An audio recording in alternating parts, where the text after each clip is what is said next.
এখন দেশের গণতান্ত্রিক পরিবর্তন আমরা চেয়ে আসছি 5ই আগস্টের পর থেকে।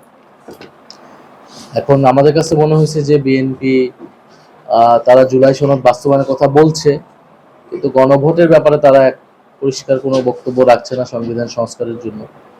এখন আমরা সংসদে এই কথাগুলো উপস্থাপন করেছি, প্রথম অধিবেশনে বিরোধী দল আমি মনে করি যথাযথ ভূমিকা পালন করেছে, দায়িত্বশীল ভূমিকা পালন করেছে। পুরনো বিরোধী দলের মতোই এই সংসদকে অকার্যকর করে দেয় নাই, সংসদে পার্টিসিপেট করেছে এবং একই সাথে জনগণের পক্ষের কথাগুলো তারা বলার চেষ্টা করেছে।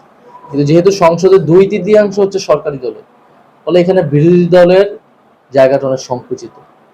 এবং আমরা যেটা বলেছি, দেশের এই যে পরিস্থিতি, এই যে দেশে আন্তর্জাতিক যুদ্ধ পরিস্থিতির প্রভাব, জ্বালানি সংকট, এখন আমাদের হাম সংকট, হামের একটা প্রকোপ চলতেছে। এর মধ্যে থেকে আমরা তো আসলে চাই না যে রাজপথে আন্দোলনটা গড়া। এখন এইটা রাজপথে আন্দোলন সংসদে সমাধান না হলে এটা রাজপথে গড়াবে, এবং এটা নির্ভর করবে সরকারের উপরে। আর সরকার এটা চাচ্ছে না কেন, এটা তারাই ভালো বলতে পারবে।